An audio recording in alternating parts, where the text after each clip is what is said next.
Porquê é que as pessoas não compram Bitcoin? A grande vantagem de uma blockchain é de facto a sua imutabilidade e a sua descentralização. Do que é que tu entendes valor no caso da Bitcoin?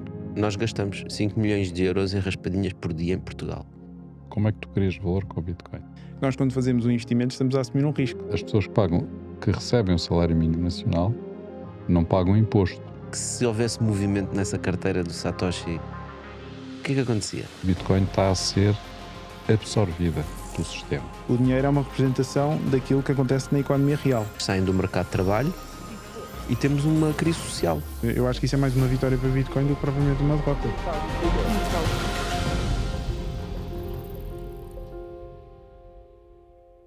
Olha, Francisco, mas eu hoje gostava de falar um bocadinho sobre economia, falarmos um bocadinho sobre descentralização, falarmos um bocadinho sobre criptomoedas. Mas antes disso gostava de começar pelo básico.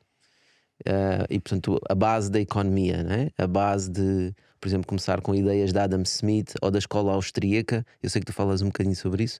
O que é a escola austríaca? Ok, então, isto na economia existem várias escolas, digamos assim, várias visões diferentes de olhar aqui para a economia. Falaste da questão aqui do Adam Smith, da escola neoclássica, onde acaba por haver consenso relativamente a muitos dos seus princípios, dentro depois das várias escolas económicas. Eu diria que elas são principalmente três. A questão, claro, da escola austríaca, okay? Que é muito adepta da questão dos mercados livres, da descentralização do poder, da ordem espontânea, de haver da autorregulação do mercado. Autorregulação do mercado, haver poucos impostos ou nenhuns, até se formos para o campo do anarcocapitalismo, sobretudo de Murray Rothbard. E temos depois também o keynesianismo, que é neste caso que foi uma escola económica que foi liderada, digamos assim, por John Maynard Keynes, que é, digamos, o pai da economia moderna e da teoria que se ensina hoje em dia, né? Hoje em dia aqui nas faculdades, digamos, de economia. Em regra geral é isso que se ensina. Temos depois também a escola de Marx, não é? O marxismo, mas que, enfim, aqui nos últimos tempos tem perdido protagonismo, apesar de haver também, se calhar, algumas pessoas. Também tem ganho aqui um pouco de tração, não é? Não te esqueças Porque há da muita China. gente. Sim, claro. Estás a ganhar, não tem ganho muito protagonismo, mas acho que a China tem ganho muito protagonismo. Mas não é comunismo, não é como Marx idealizou. Ou seja, são coisas Marx não idealizou diferentes. o comunismo. Mas pronto. Sim, a base do operário, não é? A começar pelo operário, pelos meios de produção e a luta de classe. Do trabalhador estar a ser explorado. Mas não estás a falar da parte política, estamos a falar da parte económica. A parte económica é o capital, não é? Sim, o capital explora o trabalho e depois há de haver uma. E ali fica com mais valia. Há de haver uma altura em que o proletariado consegue dar a volta e consegue, no fundo, combater esse poder, digamos assim, do capital. Não fala em nada disso. Então, mas agarrando aqui. Fala assim. Não, o capital não fala em nada disso. Fala do quê? O capital fala da mais-valia, ponto. Mais-valia do trabalho que é criado e quem fica com o capital mais-valia. o que fala é do ponto de vista da economia, não tem lá nenhuma questão de ideologia da classe operária, ou seja, aquilo que for, da luta de classes, ou não sei quantos. Fala de economia. Mas a questão é que... É um mecanismo em termos de como é que é gerado valor na economia, como é que é gerado valor na produção.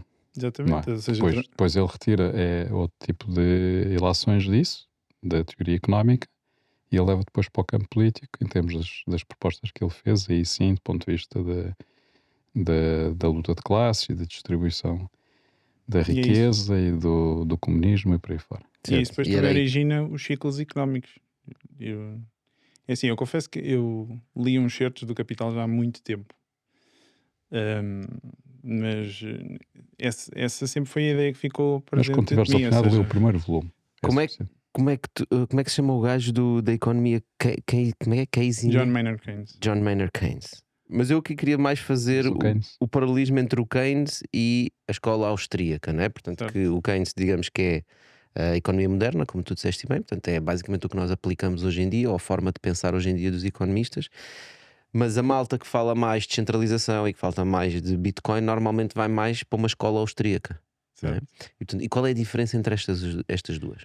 Assim, se tivesse que resumir, diria que a escola austríaca olha para a economia de baixo para cima, ou seja, do indivíduo, começa no indivíduo, estuda como é que o indivíduo toma as decisões e só depois, a partir daí, é que podemos tirar conclusões sobre um potencial agregado, e quando falamos aqui do keynesianismo é ao contrário, ou seja, olha-se para a economia como agregados, olha-se de cima para baixo, olha-se para estes agregados e o que é que nós somos, digamos assim, enquanto coletivo, e depois é que partimos então para o indivíduo. Ou seja, é verdade, é exatamente isso. Eu só acrescentaria que uma das ilações que tu tiras daí tem a ver com o papel do Estado, ou seja, o papel da regulação, não é? Portanto, ou seja, a escola austríaca recusa qualquer tipo de regulação do Estado. Acha que o mercado se autorregula a si próprio e não precisa de intervenção externa. Exatamente. Sim, existe uma ligação muito grande ao movimento libertário da questão da escola austríaca. Existe depois também várias, digamos, dimensões dentro do próprio movimento libertário, porque temos os anarcocapitalistas, que são pessoas que defendem que, enfim, o Estado é no fundo uma entidade que tem monopólio da coerção e como da tal, violência. da violência, e isso é injustificável, independentemente da circunstância. Temos depois os minarquistas que defendem que, ok, o princípio deve ser mercados livres, haver liberdade de escolha, mas há de facto aqui algumas coisas onde o Estado tem de chegar à frente e no fundo intervir. Especialmente questões sociais, sim, sobretudo infraestruturas públicas também. Justiça, né? Sobretudo segurança, essas coisas, não é? Esses bens públicos, que, regra geral, são providenciados pelo Estado nas sociedades modernas. E depois temos também aqui, se calhar, um minarquismo mais soft, que se calhar enquadra-se aqui em Portugal, muitos, diria, adeptos da iniciativa liberal, que enfim, também defendem menos Estado, mas se formos a ver, na minha opinião, acho que na prática, sim, na prática não são verdadeiramente liberais ou libertários. Mas também tem que se adaptar à cultura. Não, mas é curioso, este elemento é curioso, porque normalmente os libertários ou os liberais noutros países são associados à esquerda e em Portugal são associados à direita. Não é? Sim, essa questão também. Por exemplo, no Canadá, creio que o Justin Trudeau, o primeiro-ministro, o partido dele, creio que é o Partido Liberal. Certo. Coisa assim desse mas porquê que isso acontece? Porque nós não tínhamos um espaço liberal e alguém ocupou com um determinado tipo de posicionamento. Acho que é mais por aí. Mas eu acho que é engraçado de ver, porque nós dizemos que a economia moderna segue as regras da escola keynesiana, não é? Que defende o Estado, não é? Defende a existência do Estado, e portanto o Estado quer aplicar uma escola que defende a existência dele próprio. Ou seja, torna-se, não é? Como é que uma escola austríaca que defende o início pelo indivíduo, como tu disseste, como é que vai lutar contra um Estado que tem o monopólio da violência e que quer implementar as regras do Estado, que é porque senão o Estado deixa de existir. Porque se nós seguimos uma escola austríaca, temos que reduzir o Estado. Há quem faça o argumento de que só podemos ter também, ou seja, isto é 8 ou 80, porque a partir do momento em que temos algum Estado, a natureza do Estado é sempre para tirar partido do seu poder. Exatamente. E aumentar. É esse o meu ponto, exato. Ao ponto em que temos eventualmente um regime totalitário, ou seja, acho que isso também é um argumento válido e é apresentado por muitas pessoas que defendem precisamente que para ser uma sociedade verdadeiramente livre temos de ir para o anarcocapitalismo e é de facto a única solução, porque se tivermos um bocadinho de Estado, coisa mais tarde ou mais cedo, pela própria natureza do Estado, tende sempre a engordar e a crescer. Mas qual é que é o argumento infinita na escola austríaca para determinadas coisas que o Estado faz hoje em dia, por exemplo, o Estado Social, não é? Ou outras coisas que estávamos a falar, como a segurança, que é assegurada pelo Estado, numa economia completamente livre, quem é que assegura isso? É à mão de cada um, não é? Não, cada um fica responsável por si próprio. A questão aqui é que nós temos de pensar sempre nos efeitos de segunda ordem, que o Economics in One Lesson é um livro que fala sobre essas questões, que é, nós quando, de facto, não existem almoços grátis, ou seja, para o Estado providenciar determinados serviços ou enfim, qualquer tipo de bem, teve de recolher primeiro recursos do setor privado. E a verdade é que se não tivesse recolhido esses mesmos bens ou essa mesma riqueza por parte do setor privado, ela estaria nas mãos das pessoas e elas naturalmente teriam mais capacidades para pagar esses mesmos serviços. O interesse do privado é ter lucro, não é? E, portanto, Certo. quando tu agarras em determinadas ações do Estado, como por exemplo subsídio de desemprego, Certo, o subsídio de desemprego não é nada mais nada menos do que uma apólice de seguro que é-nos imposta por parte do Estado. Ou seja, portanto, nessa visão teríamos um seguro do emprego, que é para quando perdes o emprego, o sim, seguro. o que os anarcocapitalistas neste caso defenderiam, e atenção, é importante frisar, eu, apesar de ser uma pessoa libertária, pelo menos ainda não estou nesse campo, talvez um dia, mas fazendo aqui um bocadinho de advogado do diabo, aquilo que eles diriam era que num regime de mercados livres, aquilo que as pessoas diriam, ok, eu quero proteger-me contra a possibilidade de ficar desempregado um dia, vou comprar uma apólice. Senão, não compro. Ou seja, a ideia é sempre que não haja ninguém a impingir isso nas pessoas. Uhum. Ou seja, e quando falamos de seguros de desemprego, falamos de outro tipo enfim, de ações sociais que são providenciadas pelo Estado, a questão aqui das reformas também, porque é que o Estado, ok, vai-nos dar essa reforma, mas e se eu próprio quiser assumir a responsabilidade de, ok, eu vou poupar para a minha reforma, porque é que não o posso fazer? Porque é que tem de ser o Estado a tomar conta de mim? Parece que eles estão-me a tratar um pouco como se fosse um bebê, não é? Que ainda precisa de ajuda e que não posso fazer as coisas por mim próprio. Também Podes, né? E recebes uma reforma e tratas tudo da tua própria reforma. Mas a questão é essa, é que eu sou obrigado a financiar esse mesmo serviço pelo Estado, independentemente do querer ou não. Portanto, podias utilizar esses recursos para criares a tua própria reforma. Exatamente, ao fazer o que é que Mas seja. nem Porque todos. no fundo, acho que era isso que se devia promover num regime de mercados livres, né? As pessoas fazerem aquilo que bem entendem com os seus capitais. Só gostava de dizer uma coisa, que é o seguinte: falaste sobre a questão do papel do Estado e o perigo que pode ser em termos do Estado se tornar totalitário, não é? E já que falámos de Marx há bocado, não é? Portanto, uma das coisas que ele protagonizava e defendia era precisamente que o Estado tendencialmente iria-se associar aos grandes grupos económicos e passaria a representar os interesses desses grupos económicos. Portanto, aquilo que se chamava o capitalismo monopolista de Estado. Isso era o Marx ou era Nostradamus? Não, era Marx. E, portanto, ou seja, o perigo era precisamente do Estado passar, ou seja, a economia deixa de ser livre, efetivamente, que não consegue ser livre, porque tendencialmente o Estado acabava por ser assaltado pelos interesses dos grandes grupos económicos. Eu estava a dizer Nostradamus, porque na verdade é o que nós temos visto a acontecer, né? Exatamente. Sim, acho que é um argumento bastante plausível, não é? Exato. Faça aquilo que nós observamos nos dias de Agora, hoje. sobre a questão das reformas, eu percebo o que estás a dizer, mas havendo o Estado, ele assume um papel, ou devia assumir um papel, de ajudar, no fundo, de intermediar a distribuição da riqueza que é criada, não é? Portanto, no fundo, as reformas é uma forma de compensar aquilo que as pessoas não ganharam, não é? Ou seja, em termos do sistema capitalista em si, qualquer outro sistema que a gente tenha em termos estatais, estão-se a recolher impostos e estão-se a recolher um conjunto de taxas e por aí fora, que no fundo acaba por, ou seja, as pessoas acabam por não receber o valor que queriam, e não recebendo o valor que queriam, uma parte vai para o Estado e uma parte fica para quem tem o capital, não é? Não é o valor que queriam, é o valor que queriam. Queriam, não é queriam. Mas e quem é que define esse valor? A questão é essa. Mas como não consegues intermediar isso e a criação desse valor, no fundo criaste um sistema para compensar as pessoas para não ficarem na miséria depois de deixarem de trabalhar. Porque muitas pessoas não iriam ter condições para criar a tal almofada, não é? Que lhes permitisse depois viver quando estivessem reformados. Ou melhor, reformados quando são descartados em termos do mercado de trabalho, na prática, não é?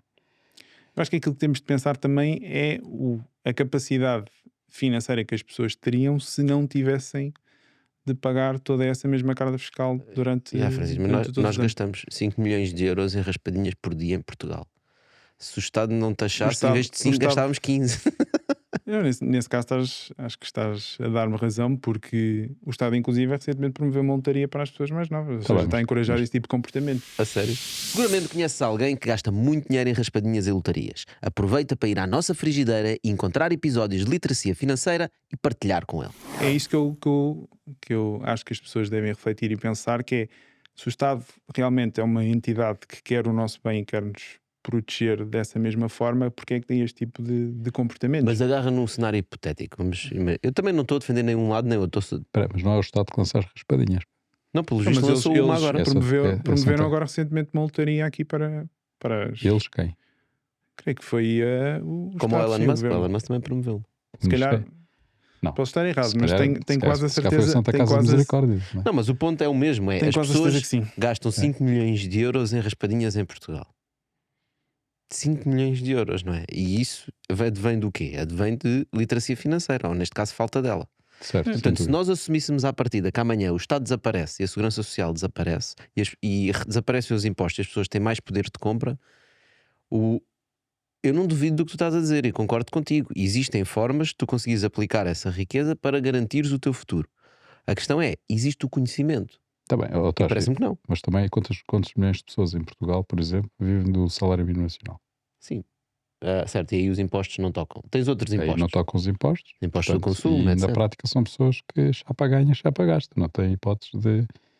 Mas, por exemplo, no caso do de salário manter. mínimo, fomos a ver a carga fiscal dos combustíveis, essencialmente 50% do valor no litro é aquilo que se paga, não é? De imposto. De imposto. Independentemente de ser uma pessoa que ganha o salário mínimo ou ganhar Paga 500 mil, é verdade. 500 mil euros. IVA? A questão dos impostos, por exemplo, das casas, não é? Mercado imobiliário, isso naturalmente vai ter de ser sempre refletido no preço final das rendas que essa mesma pessoa paga.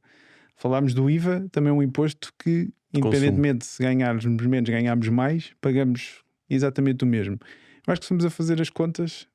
Sim, as pessoas iam ganhar muito mais do que o salário mínimo. A questão é, não têm o conhecimento para aplicar esse dinheiro e garantirem o futuro. E depois o que acontece é, passados 20 anos, não podem trabalhar mais, saem do mercado de trabalho e temos uma crise social. Mas não é isso que eu estou-me a referir. O que eu estou a referir é que, mesmo para essas pessoas que têm esses mesmos rendimentos baixos, o Estado leva uma fatia significativa do seu rendimento. Sem dúvida. Todo e o consumo. O ponto que eu estava a fazer era mesmo esse: imaginarmos como é que seria se essa mesma carga fosse inferior, porque isso implicaria necessariamente maior dinheiro aqui no bolso das pessoas.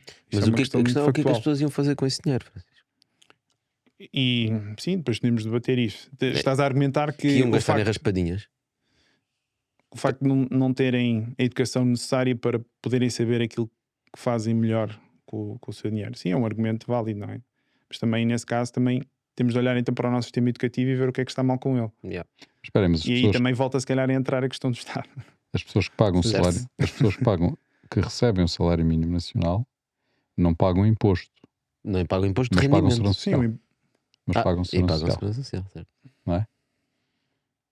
Acho que é isso que é importante refletir, e a conclusão a que eu cheguei, enfim, da minha experiência de vida e tudo aquilo que fui estudando ao longo do tempo é que acho que uma parte bastante significativa dos problemas que nós observamos nos dias de hoje advém-se devido à questão da intervenção do Estado na sociedade, na economia, nomeadamente através então da questão do dinheiro, que é provavelmente... Pois, mas eu não discordo do que tu estás a dizer. O meu problema é mesmo o conhecimento financeiro, a literacia. Porque tu agarras numa pessoa que ganha o salário médio nacional, que é uma desgraça também, são 1.200 euros ou 1.400 euros, qualquer coisa desse género, tem capacidade para ter algum dinheiro e poder investir algum dinheiro, só que a esmagadora maioria das pessoas não o faz, na mesma, não é? Certo, não sabe como fazer. E portanto, mesmo aqueles que tinham os salários mais baixos, se tivessem mais rendimento, iam fazer o quê com o dinheiro?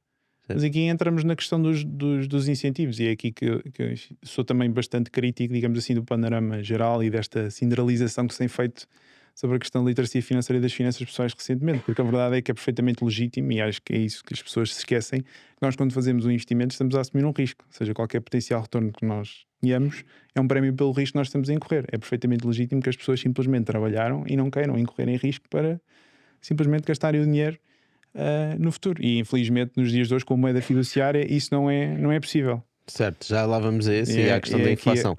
Mas então quando chega aos 80 anos não tem dinheiro.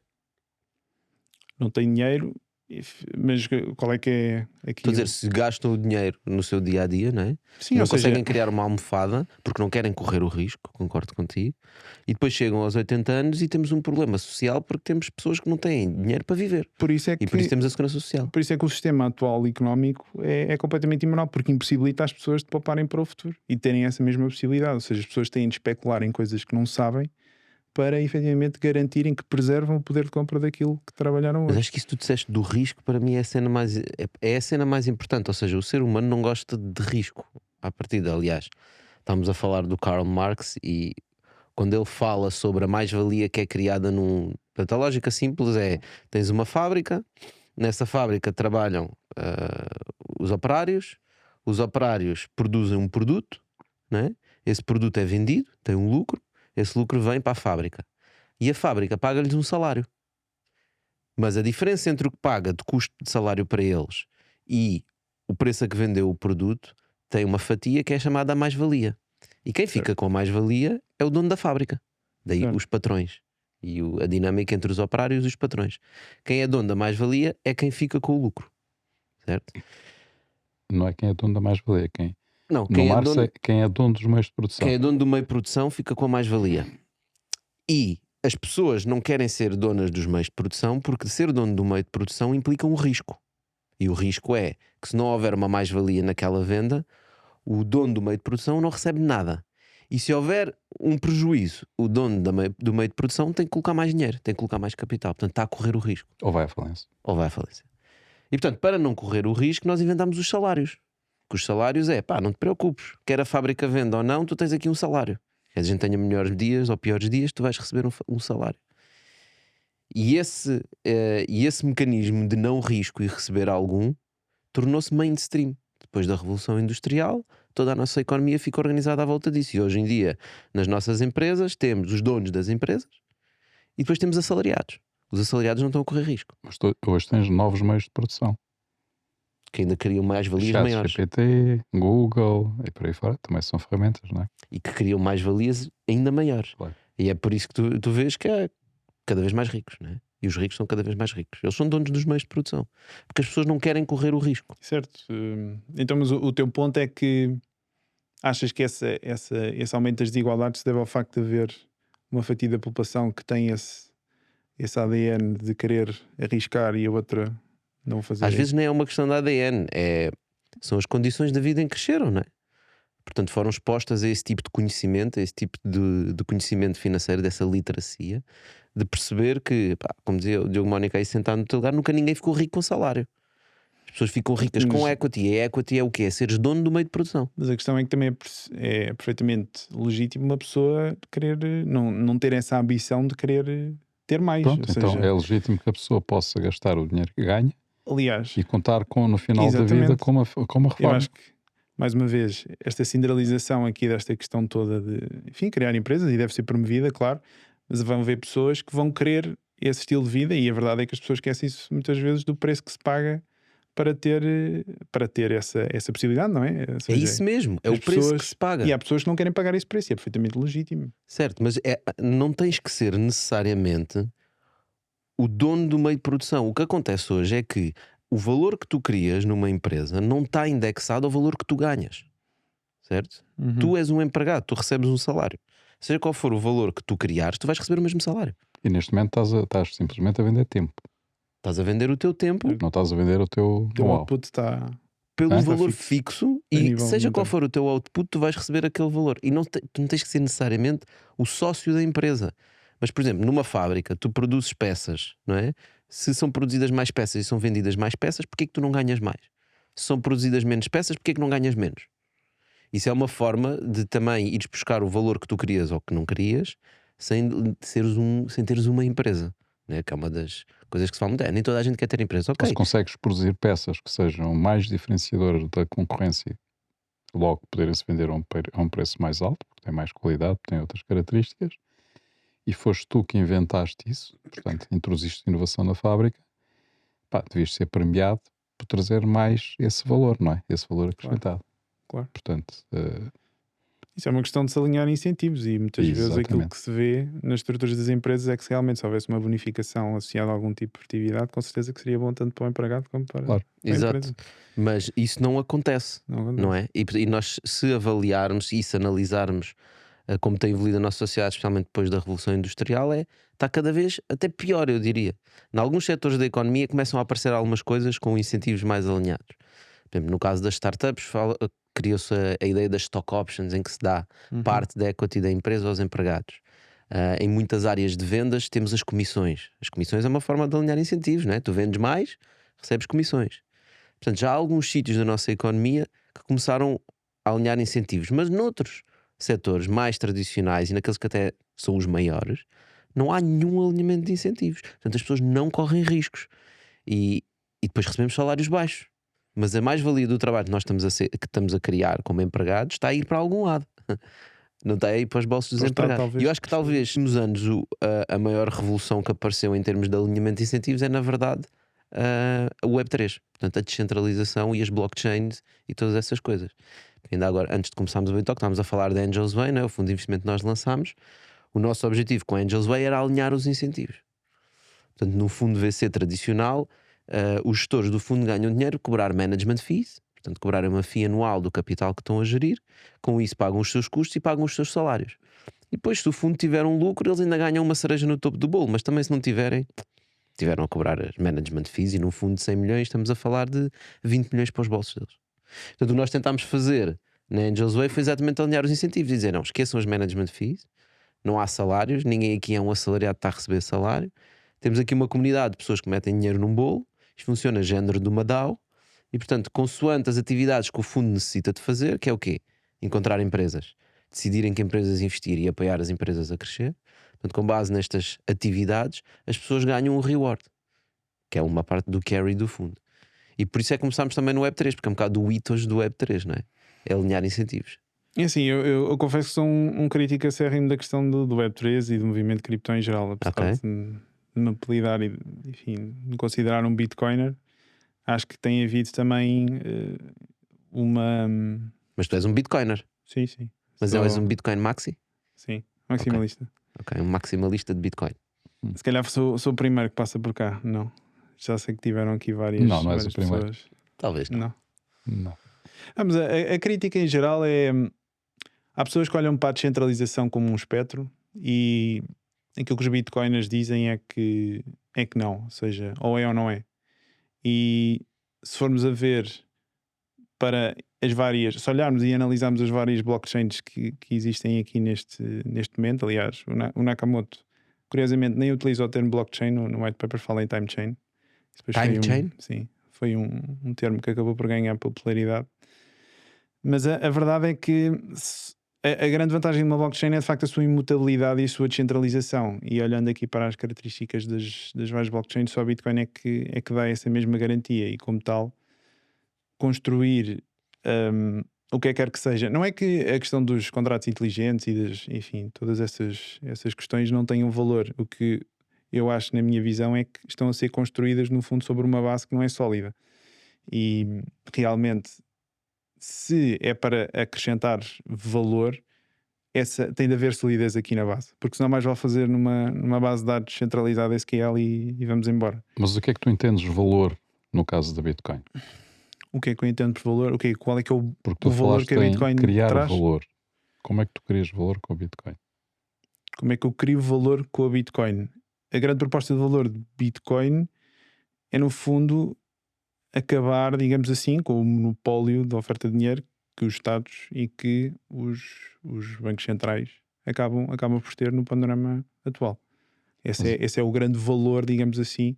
Eu gosto muito da analogia do Senhor dos Anéis, ou seja, existe este anel todo poderoso que, enquanto não for destruído, acaba sempre por trazer o pior daquilo que o ser humano tem. Ou seja, nós sabemos que o poder tem uma capacidade brutal de corromper a moralidade aqui das pessoas, e aquilo que nós podemos observar é que não existe poder mais grandioso do que a questão do controle sobre o dinheiro, sobre algo pelo qual as pessoas estão dispostas a trocar o seu tempo, o seu sangue e o seu sangue, suor e lágrimas. Mas tu não achas que a Bitcoin, desse ponto de vista, é mais uma ferramenta do que propriamente a criação de valor em si mesmo?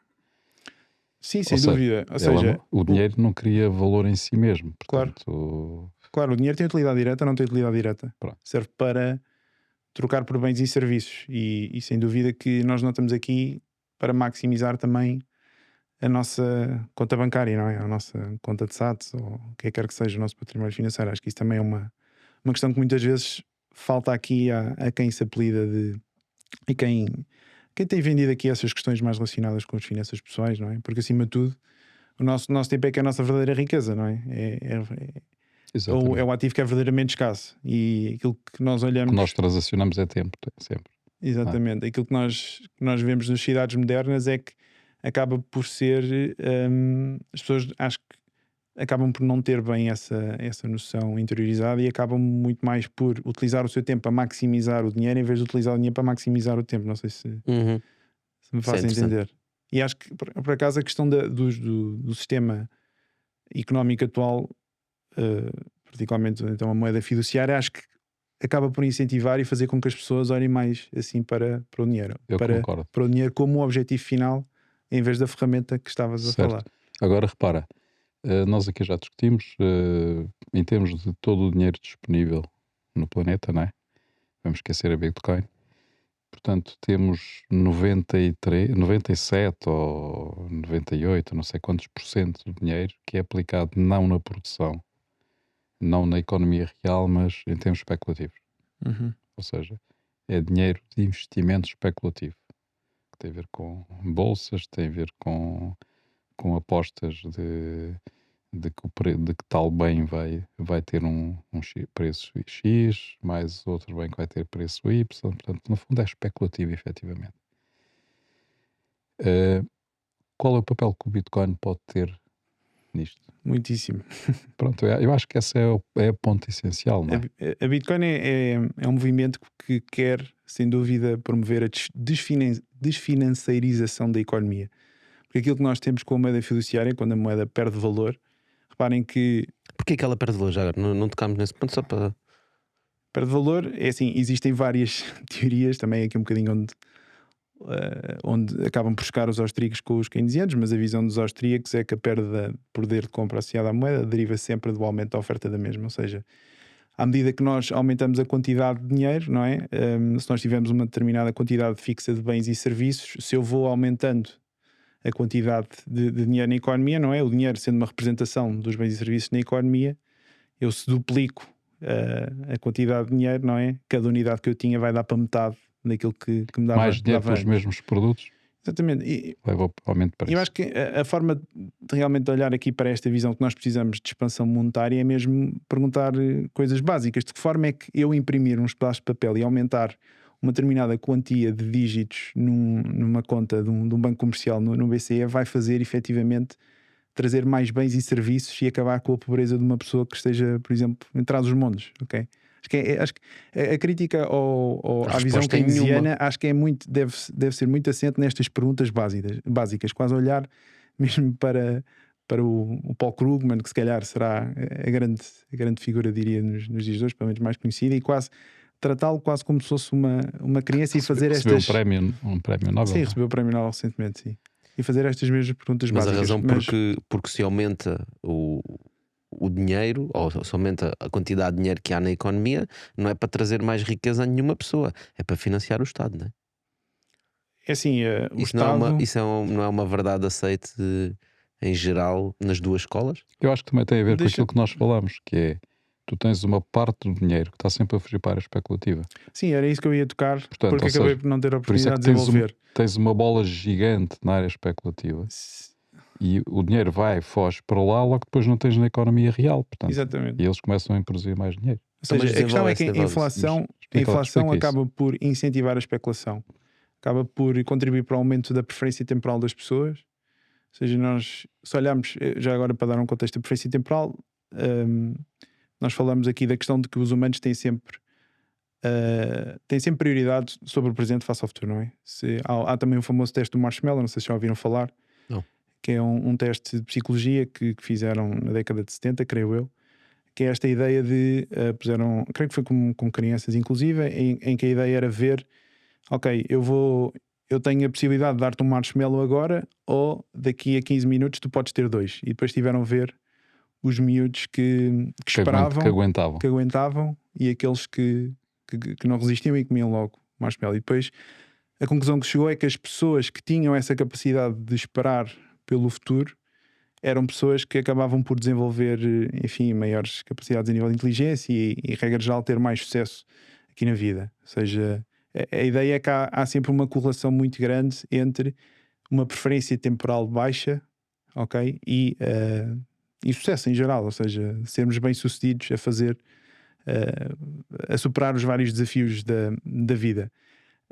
Eu perdi-me aqui um pouco no raciocínio. A preferência temporal, ou seja, os humanos têm sempre preferência do hoje em detrimento do amanhã.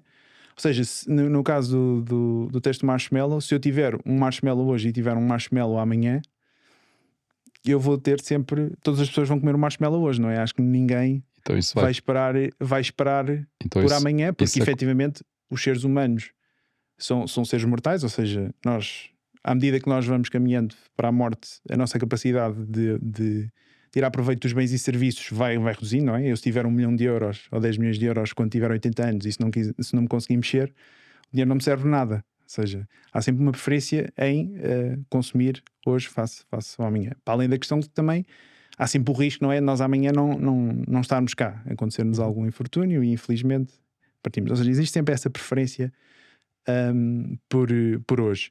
E aquilo que a moeda fiduciária e a inflação nos traz é: ok, eu trabalhei, eu tenho a possibilidade de ter então aqui este mesmo marshmallow, mas se eu não fizer nada, não é? Eu amanhã vou ter... É mais pequenino. É mais pequenino. Ou seja, sendo mais pequenino, eu das duas uma. Aliás, o que é que eu estou incentivado neste cenário? A consumir um marshmallow, não é? Ou seja, é claro que o marshmallow está a servir aqui um bocadinho como reserva de valor, digamos, conta poupança, não é? Eu estou encorajado a consumi-lo, ou então a tentar fazer com alguma coisa para tentar combater essa perda de marshmallow que eu sei que vai acontecer aqui no futuro. E é por isso que a especulação acaba por ser muito mais encorajada num sistema em que o marshmallow perde valor, porque agora temos de comparar que se o marshmallow mantesse esse valor ou se inclusive crescesse, já não haveria essa necessidade. Não sei se... Okay. Sim, eu acho que sim. Eu gostava só de dizer duas coisas sobre isso. Uma, que tu estás a explicar porque é que o Bitcoin de facto qual pode ser o papel do Bitcoin, porque ele não perde valor desse ponto de vista, porque não se pode imprimir mais do que aqueles que já estão previstos que vão existir, não é? Portanto, é um número finito. Mas também tu entraste aí numa contradição com esse exemplo do marshmallow, então, com aquilo que defendeste antes, que é as pessoas poderem tratar da sua própria reforma. Não é uma contradição, porque repara, se tu agarrar no teu exemplo, também gosto de inventar cenas. Se tu meteres o marshmallow no frigorífico, no dia a seguir ele não vai ficar mais pequeno. Okay? No dia a seguir ele vai estar do mesmo tamanho. E portanto isso significa que tu agarraste no capital que tinhas nessa altura, conseguiste investi-lo de forma especulativa e conseguiste combater a inflação. Conseguiste combater a sua diminuição. Se tu conseguires pôr no congelador, se por acaso puseres no congelador, ele multiplica-se. E portanto no dia a seguir, em vez de ser um marshmallow, são 2. E isso é especulação outra vez. Não, ele só se multiplica se a inflação continuar fora do frigorífico. Sim. Não é? Portanto, ou seja, porque senão ele não se multiplica, fica igual àquilo que ele está. Sim, mas se tu colocas o dinheiro num bem, numa especulação, e és bem sucedido nessa especulação, tens um retorno maior do que a da inflação. Certo. Às vezes não chega. Essa é a questão também. Esse é o problema. Esse também é o problema. Porque... Mas pronto, basicamente a ideia é, do que tu estás a dizer, do que eu estou a perceber é, numa economia onde o dinheiro perde valor, as pessoas têm uma escolha a fazer: ou consomem o marshmallow no momento, ou encontram formas desse marshmallow se multiplicar e ser maior do que a redução que vai ter. E normalmente especular. Normalmente é especulação, daí acabar 98% da especulação, que era a tua linha de raciocínio. Porque por isso é que Bitcoin é a desfinanciarização da economia, porque a partir do momento em que o dinheiro está desenhado para perder valor, deixa de naturalmente haver essa necessidade tão ampla de investimento. Ou seja, as pessoas, aquilo que vai acontecer é: eu posso simplesmente guardar o meu dinheiro para daqui a 20, 30 anos, e depois, se eu quiser um retorno adicional para além desse mesmo poder de compra que tenho, aí sim eu vou incorrer risco e vou investir. Ou seja, basicamente, se tu não tocares no dinheiro, no mundo de Bitcoin, se tu não tocares no dinheiro que ganhas e o guardares na conta bancária, quando voltares lá, passados 5 anos, tens muito mais. A ideia, ou seja, mais uma vez, é importante relembrar que o dinheiro é uma representação daquilo que acontece na economia real. Ou seja, assumindo, e aqui é que entra também a questão do crescimento económico, não é? Se nós crescermos, o que é que implica crescimento económico? Na minha visão, pelo menos, é nós caminharmos, não é? Conseguirmos produzir cada vez mais bens e serviços ao ponto de eles serem cada vez mais abundantes. Claro que nunca chegará ao ponto do nível de abundância do oxigênio, mas a ideia é que nós, com o mesmo input, com a mesma quantidade de energia, vamos ser cada vez mais produtivos e vamos conseguindo produzir cada vez mais, não é? E aquilo que deveria acontecer então, se tivéssemos um dinheiro com uma oferta fixa, é que à medida que a economia vai produzindo cada vez mais, esse dinheiro que se mantém fixo vai tendo cada vez mais poder de compra, e isso seria refletido então através de preços mais baixos, ou seja, teríamos um regime deflacionário em vez de termos um regime inflacionário. Claro que se tivéssemos a dinâmica oposta, ou seja, se pensarmos num cenário de guerra em que existe destruição de capital e a produção diminui, aí sim é que nós deveríamos ver inflação, ou seja, não existe garantia de que o poder de compra de Bitcoin vai subir para sempre, na medida em que nós poderemos assistir a um episódio de destruição maciça e como tal, se as fábricas desaparecerem, os bens e serviços que vamos conseguir produzir vão ser muito menos, e como tal o meu dinheiro vai dar para muitos menos, os preços vão subir em Bitcoin também. A questão é, assumindo que a sociedade consegue, digamos, permanecer minimamente civilizada, digamos assim, se continuarmos este trajeto que tem sempre os seus ups and downs, mas a coisa vai acontecendo, o Bitcoin nessa forma está desenhado para subir para sempre. Também tem uma questão de tempo, sabes? Que é, nesse mundo do Bitcoin, na verdade, correndo as coisas normalmente, não é? Eu não preciso de investir tempo para combater a perda do meu poder de compra, que é uma coisa que eu preciso de investir tempo agora, né? Eu ganho 1000 euros, eu ponho na conta bancária e eu estou a perder dinheiro. A única forma de eu não perder, vamos assumir que a inflação são 5% ao ano, portanto todos os anos eu perco 5% do valor do meu dinheiro. A única forma de eu não perder 5% é encontrar mecanismos financeiros que me deem 5 ou mais por cento. Exatamente. E a verdade é que não é fácil encontrar esses mecanismos não correndo riscos. Ainda para mais para pessoas que não têm conhecimentos particulares sobre questões de mercados financeiros ou imobiliário. Tipo, eu sou um carpinteiro, eu sou muito bom. Por isso é que a inflação continua sempre. No caso do Bitcoin, não é? Eu sou muito bom carpinteiro, não é? E ganho capital. E eu depois tenho que despender tempo, para além do meu trabalho, a perceber onde é que eu vou aplicar o capital que eu ganhei, em que mecanismo financeiro. Exatamente. Que é o melhor para eu conseguir ter o retorno, para eu não estar a perder dinheiro. Eu não quero ganhar, eu só não quero perder. Exato. É isso que os bitcoiners defendem, ou seja, o canalizador, o carpinteiro, essas pessoas que trabalham nessas áreas, aquilo que devem fazer era esse mesmo tempo que teoricamente deve ser reservado agora para a olharem para as questões dos PPRs, investimentos, ações, deve ser precisamente direcionado para eles se tornarem melhores profissionais e serem melhores pessoas a fazer aquilo que sabem fazer melhor e acrescentar valor de mais forma. E no fundo é isso. Já. E basicamente o que acaba por acontecer no mundo de Bitcoin é que eles não precisam de gastar esse tempo a investigar, eles podem investir esse tempo a produzir ou a fazer seja o que for que eles estão a fazer. Exatamente. A ideia é, no fundo, olhar para Bitcoin como uma conta poupança. Claro que existe a questão da volatilidade e atenção, isto não é recomendação de investimento, claro, mas a ideia, digamos, pelo menos mais filosófica, é termos as garantias que de facto o nosso poder de compra, sempre que eu compro Bitcoin ou Satoshi, o meu poder de compra está preservado para o futuro. E como tal, estando preservado para o futuro, eu acabo por estar muito mais incentivado a olhar para o futuro em detrimento do presente. Ou seja, de certa forma a contrabalançar essa tendência natural que eu estava a referir anteriormente. Porque, como disse, nós sendo mortais temos sempre a preferência por hoje face ao amanhã. E se o dinheiro, de certa forma, incentiva-nos ainda mais a ir nesse caminho, é muito difícil depois uma pessoa pensar qualquer projeto de longo prazo, seja uma empresa, seja uma família, é muito mais difícil. A parte que eu acho engraçado é, ok, esse é o ethos, digamos, do Bitcoin, e foi no Bitcoin que nasceu todo o mundo do Web3, mas depois todas as outras praticamente todas as outras blockchains que vieram a seguir, desde Ethereum, Solana e todas essas que existem por aí, acabaram por assentar numa economia de especulação. Não é? E portanto todo o ethos do Web3 que supostamente o Bitcoin veio trazer, que o Satoshi... Até o próprio Bitcoin. Até o próprio Bitcoin está assente neste O momento em inflação, Bitcoin, em especulação. a volatilidade que tem do ponto de vista da cotação tem a ver com especulação. Sim. Ou seja, Não é? quando se defende isto, depois uma pessoa que está de fora e diz: ok, mas o Bitcoin é aquela cena que anda para cima e para baixo, altamente especulativo.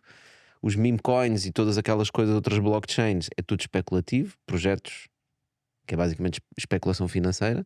E tu falaste na desfinanciarização da economia e acabámos a passar as finanças todas para finanças descentralizadas, que são coisas ainda mais complexas que muito poucas pessoas percebem. É como aquela coisa que nós costumamos dizer, que a cultura como estratégia ao pequeno almoço. Estratégia ao pequeno almoço, não é? Portanto, aqui acabou por acontecer a mesma coisa. Ou seja, criou-se o Bitcoin, que é o único bem, embora é um bem eletrónico, mas é o único bem que não é inflacionista, né? Porque efetivamente mesmo o ouro ou a prata, não sei quantos, são produzidos não sei quantas toneladas, são extraídas não sei quantas toneladas da terra, não é? Portanto, logo há mais ouro e há mais prata em circulação.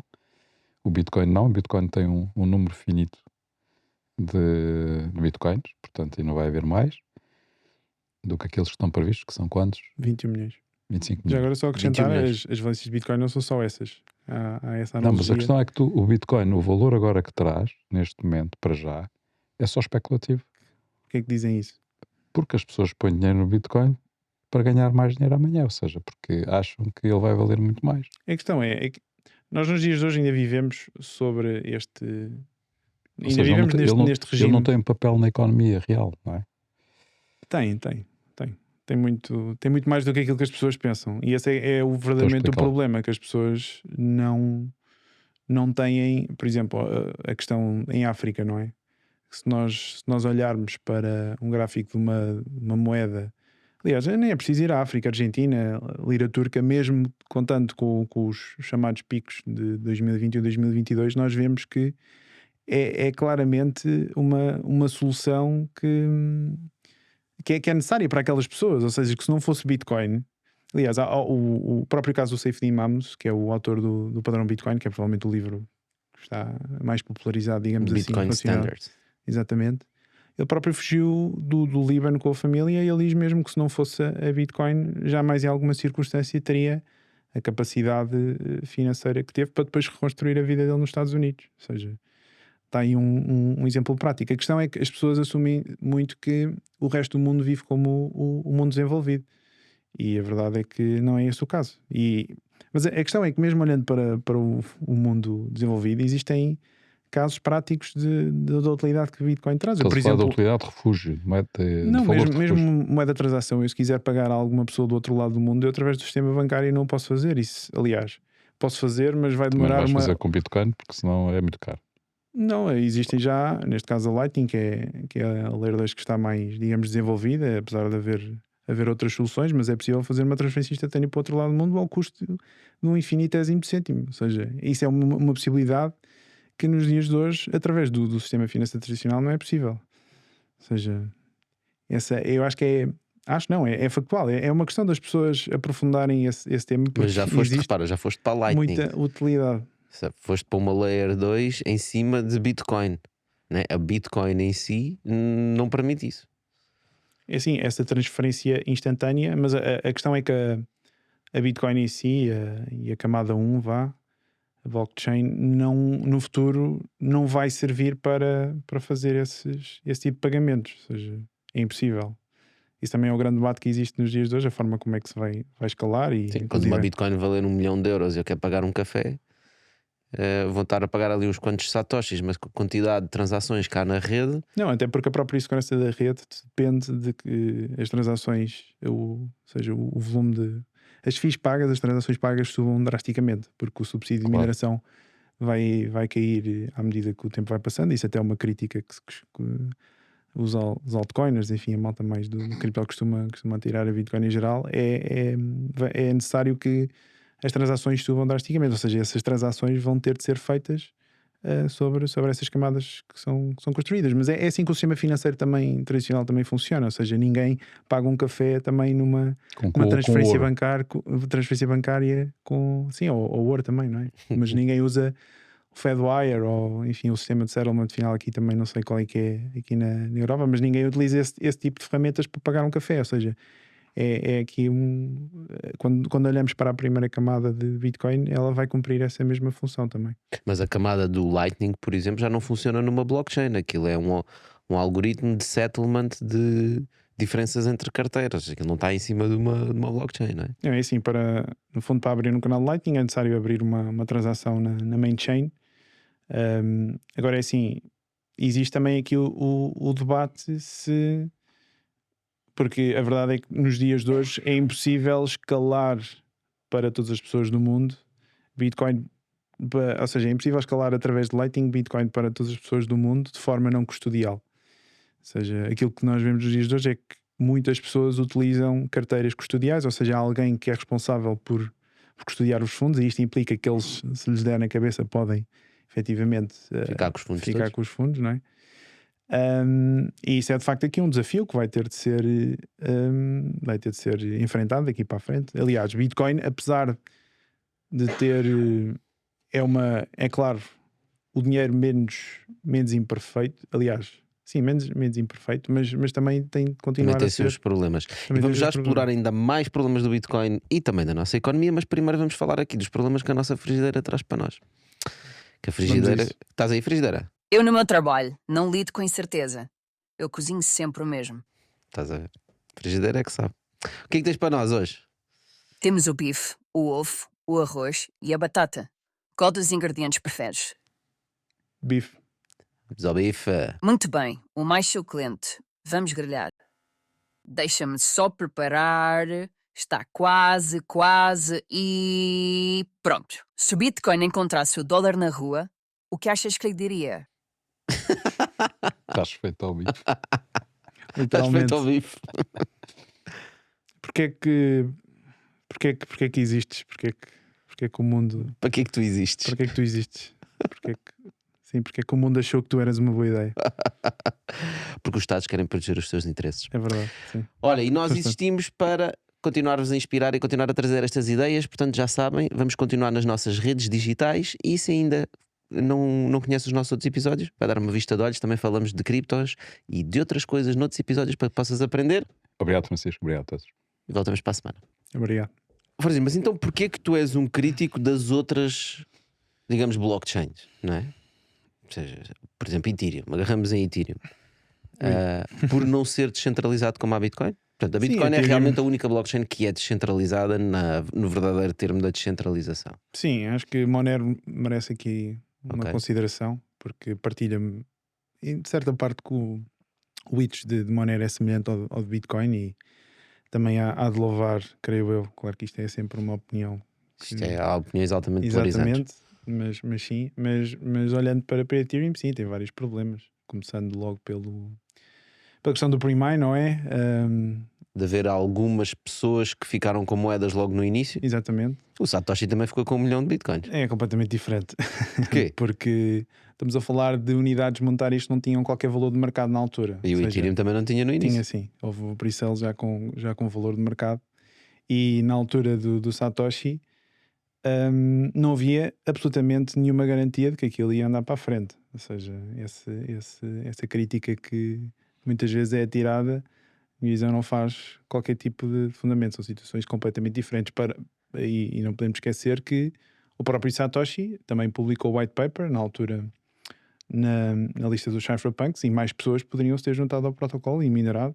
E inclusive existem provas de que o Satoshi podia ter minerado muito mais moedas do que aquilo que fez.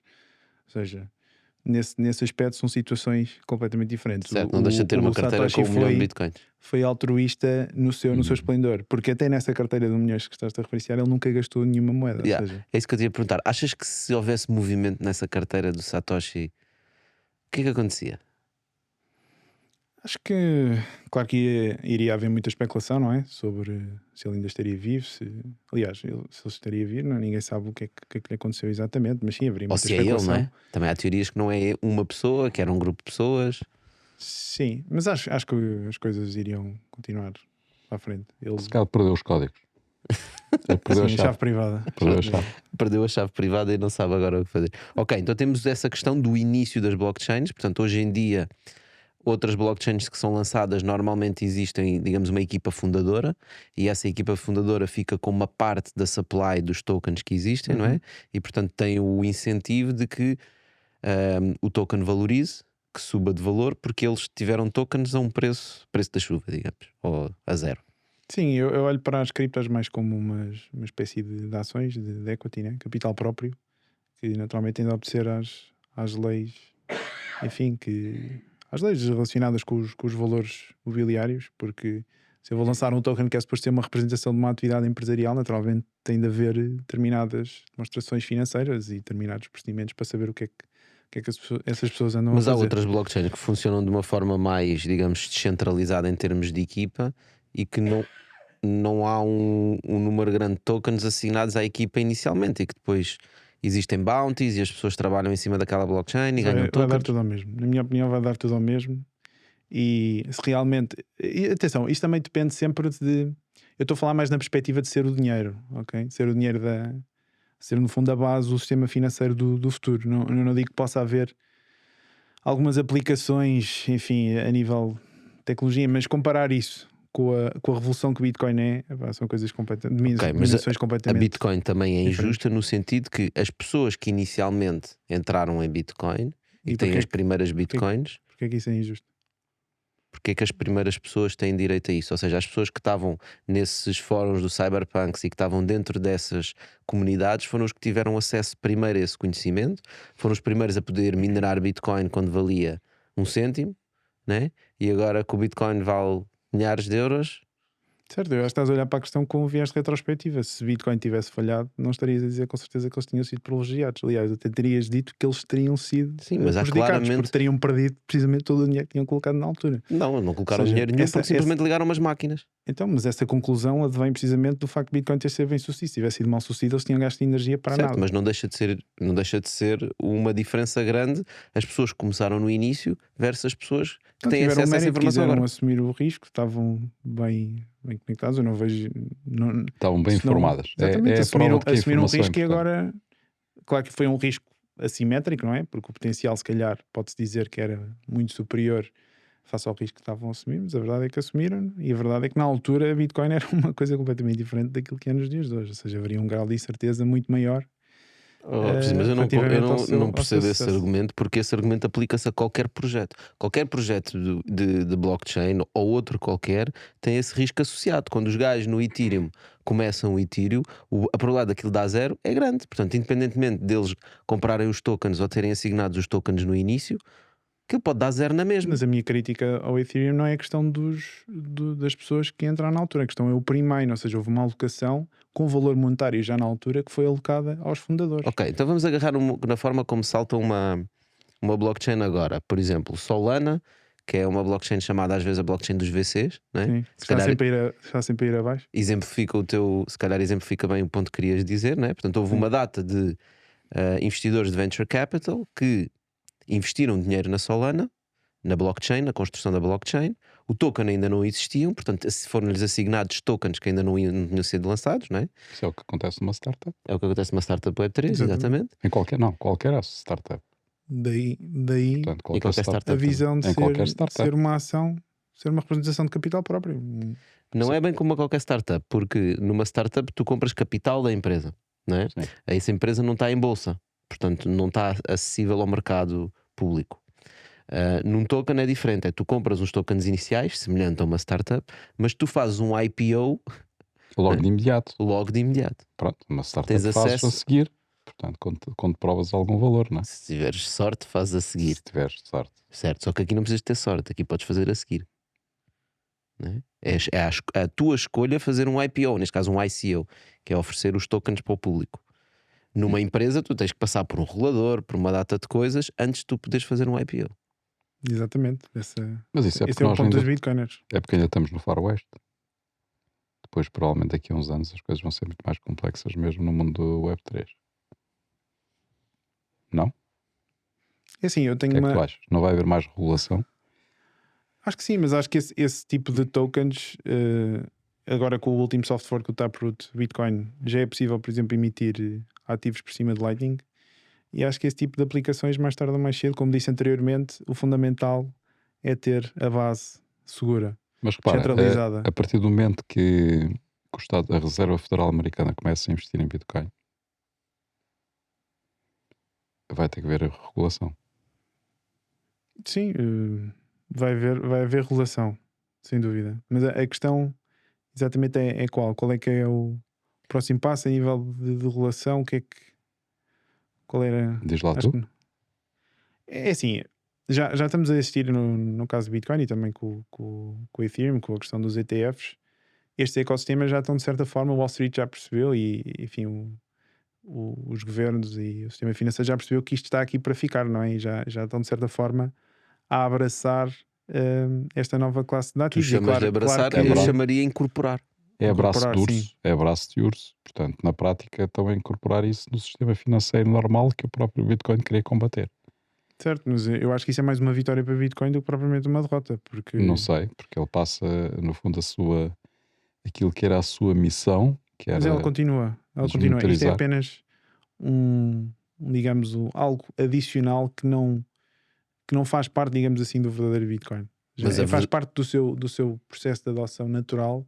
Se realmente houver um dia, ou chega um dia em que estejamos a falar de Bitcoin enquanto moeda de reserva mundial, claro que ela vai ter de passar por esse processo de maior escrutínio, maior regulação, maior adoção. Agora, isto não significa, na minha visão, que vai impedir que ela cresça e que cumpra essa missão final, de efetivamente.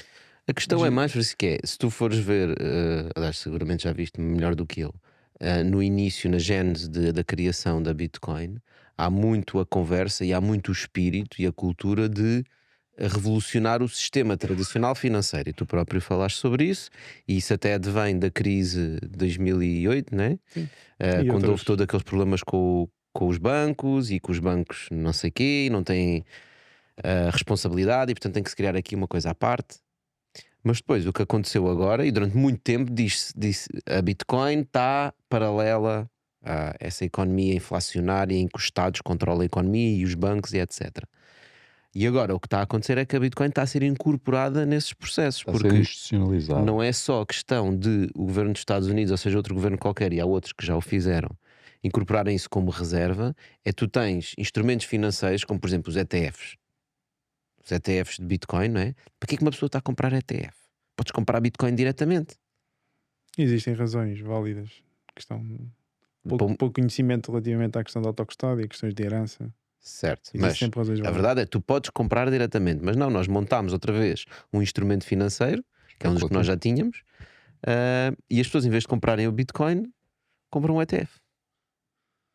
Ou seja, está a ser incorporado, não está a ser uma alternativa, não está a crescer aqui uma coisa nova.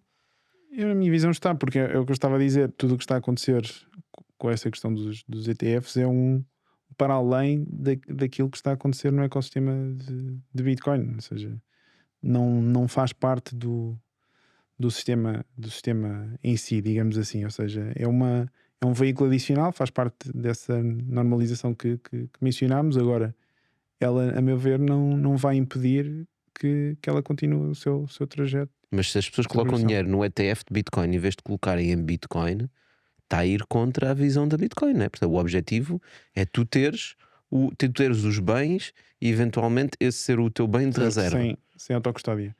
Sim, de certa forma sim. A questão é que acho que também existe uma filosofia sempre muito de que cada um tenha a liberdade para tomar as suas decisões, e a verdade é que existem determinadas pessoas que neste momento, se calhar de faixas etárias mais velhas, não se sentem confortáveis com a tecnologia e desta forma conseguem ter acesso a um produto que se calhar de outra forma não teriam, e se calhar não é o produto ideal, mas pelo menos conseguem ter, digamos assim, um Bitcoinzinho, vá, que de outra forma se calhar então, isso é especulação, não é? É pura especulação. Porquê especulação?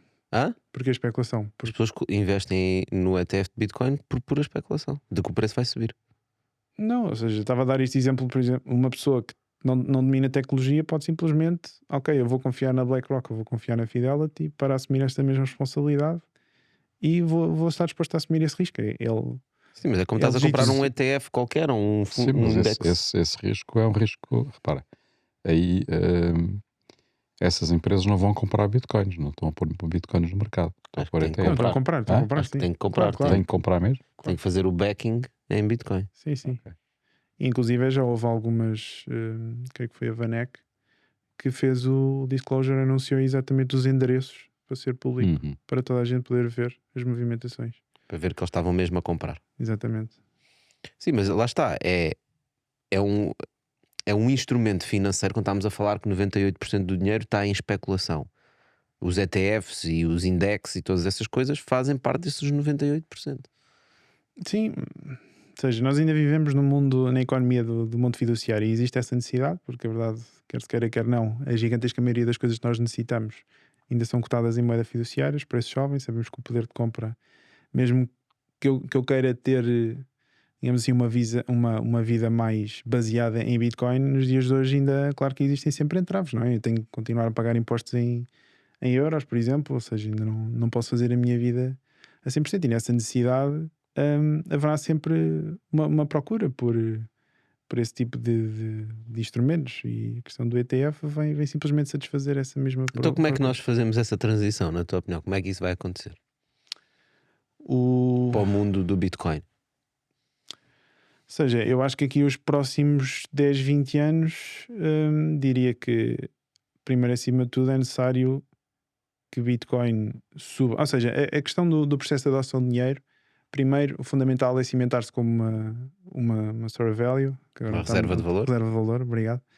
Uma reserva de valor, e só depois então entrar mais no campo do meio de troca e depois ser uma unidade. Apesar de, nos dias de hoje, já ser amplamente utilizado como meio de troca, sobretudo nos países em desenvolvimento. E eu diria que então que aqui nos próximos 10, 20 anos será essa mesma fase para solidificar o Bitcoin como uma reserva de valor, em que teremos então, sem dúvida, a questão da teoria de jogos, em que governos, aliás, todas as instituições acabam por estar incentivadas a pelo menos ter alguma Eu não exposição, vejo como é porque que o fazes jogo essa transição, estás a ver?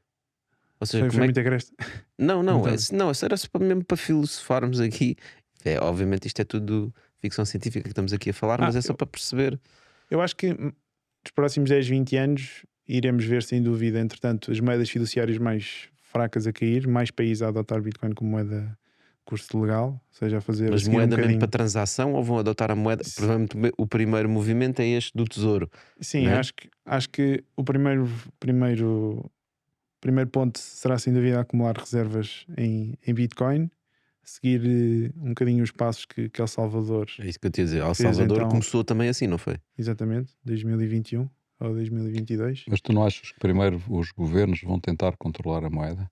A questão é que se Assim, nós... emitir Já as suas tentaram, não é? Não, mas tentaram, ainda estamos no início, ou seja, os bancos centrais e os governos querem ter a sua própria moeda, o seu Sim, próprio... os monopolistas gostam sempre de manter o poder. Exatamente. Portanto, vais criar as moedas digitais a torto e a direito, portanto, para continuar a poder controlar, diríamos assim, o movimento de cripto, não é? Vais ter o euro digital, vais ter o yuan, já tens digital, vais ter uma data de... Sim, mas Vai isso ser- não deixa de ser. Isso é praticamente fiduciário, porque eles continuam. Eu sei, mas é um passo gigantesco em termos de passar para a cripto, não é? Portanto, a partir daí a economia está toda a adotar a moeda cripto Não sei, há como quem argumente que é sendo... pior, porque Sim, é numa pior, moeda sem dúvida. digital os Estados controlam melhor para onde é que o dinheiro pode ir ou não pode ir, né? Portanto, numa moeda digital de Estado, como essa que estavas a falar, o Estado pode dizer assim: pá, só podes beber 3 cafés por dia. É verdade, E se tu tentas comprar o quarto, não consegues. mas a partir do momento que tu habituas toda a população a usar cripto, mesmo que seja controlada pelo Estado, o movimento de passar depois para criptos que não são controladas pelo Estado é muito mais fácil em termos de adoção. Isso é que estás a assumir que a moeda, uma Central Bank, como é que é? CBDC, que é cripto, aquilo não é cripto. Sim, eu acho que esse é o... Porque se formos a ver, os moeda bancos digital. centrais estão aqui um bocadinho entre a espada e a parede, porque eles, acho que muito honestamente, têm realmente esta ameaça, não é? Existe uma forma emergente de dinheiro que está potencialmente a causar disrupção no monopólio que eles têm, mas a verdade é que quando falamos de criarem uma alternativa à Bitcoin, uma moeda, uma CBDC, quer dizer, o dinheiro nos dias de hoje é digital, não é? Claro que haveria diferenças, porque neste caso seria ou seja, as pessoas teriam uma conta diretamente no BCE, ou seja, seria um passivo, uma liability direta do BCE em vez de ser de um banco comercial, como nós temos nos dias de hoje. Mas a nível de experiência e do utilizador, a questão seria exatamente a mesma, com claro, a questão de que a privacidade, dizer adeus, claro, e depois a questão do controle, que seria possível congelar fundos. E aquilo que também é importante imaginar é, numa altura, por exemplo, do Covid, não é? Em que tivemos uma restrição das liberdades das pessoas, imaginem este tipo de poderes ou seja, nas mãos dos governos. E a questão é, mesmo que nós façamos o argumento de que eles têm o melhor interesse, têm o nosso melhor interesse em consideração, existe sempre a possibilidade de um dia alguém com interesses maquiavélicos chegar lá e ter precisamente não ter o nosso interesse em consideração e fazer uma coisa nós outras falamos questões. daquilo que nós desejamos ou não desejamos, outra coisa estarmos a falar, e é daí que eu estou a dizer, daquilo que pode vir a acontecer, não é? E eu penso que claramente os governos vão tentar fazer isso. Sim, Tanto vou que tentar. o governo chinês já tem a sua Já tem. CBDC, há vários países a trabalhar nisso. Os próprios BRICS falaram em criar aquela moeda deles, ser um bocado esquizofrénica, mas também é assente em tecnologias Exatamente. CBDC, ou tecnologias de blockchain, tecnologias descentralizadas, mas centralizadas, Só né? de nome. É mais criptografia, acima de tudo, mas já tens esse movimento. Mas por outro lado, também tens o movimento, por exemplo, o movimento do Trump agora, né? Que disse claramente que a Bitcoin é uma coisa importante para eles, é uma coisa importante para os Estados Unidos e que eles querem acumular Bitcoin. Exato. E aquilo que temos de imaginar é, eu enquanto país, enquanto indivíduo, enquanto empresa, se eu vejo a maior potência mundial a dar este passo, o que é que eu devo fazer? Não, ainda mais, alguém que tem a máquina de impressão de dólares a funcionar A nível mundial. a nível mundial a toda a hora, portanto pode pôr os dólares que quiser em cima do Bitcoin. Pode pôr os dólares, como assim? Fazer Pá, usar o Bitcoin para dar, para Não, ancorar não, o valor não. do dólar, é isso? Não, simplesmente vai pôr muito mais dólares atrás dos mesmos Bitcoins. Portanto, vai disparar o preço da Bitcoin de forma Claro, então, mas absurda. essa é assim, claro que isto é sempre alvo de discussão, mas assumindo que a proposta de valor de Bitcoin faz sentido, não é? Se temos um ativo que está desenhado então para preservar valor, faz sentido eu pegar em algo que está desenhado a perder valor e comprar algo que preserva. É isso que a malta do Certo, imobiliário sem faz, não é?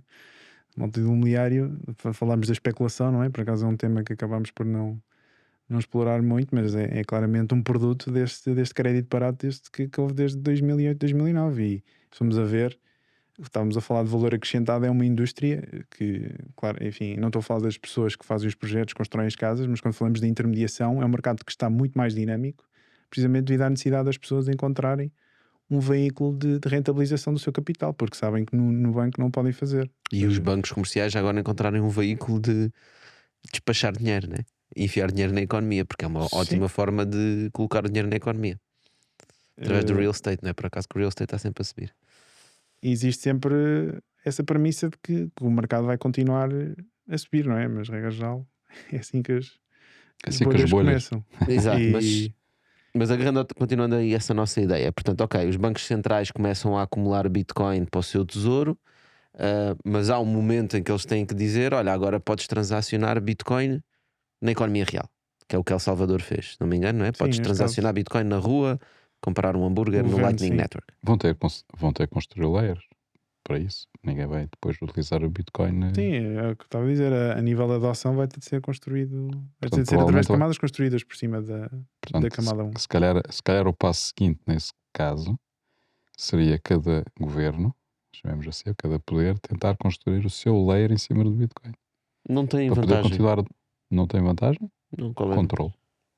Construir o seu layer. O seu Lightning Network. Mas a questão importante também aqui a interiorizar é que Bitcoin no fundo é uma linguagem, ou seja, eu não posso simplesmente estar a mudar aqui um verbo e estar à espera que todas as outras pessoas à minha volta adotem esse verbo só porque eu quis. Ou seja, eu sempre que existe alguma mudança, isto também é uma das diferenças relativamente às outras criptomoedas. Todas as atualizações que foram feitas em Bitcoin foram soft forks, ou seja, são sempre atualizações que são opcionais. Qualquer pessoa, houve o bug de inflação, creio que foi em 2010, 2011, e aí houve de facto um hard fork, e aí, enfim, acho que faço o argumento que temos de abrir uma exceção, mas todas as pessoas que rodam um nó têm sempre a opção de não fazer a atualização para a nova versão mais recente e continuarem a fazer parte do consenso da rede.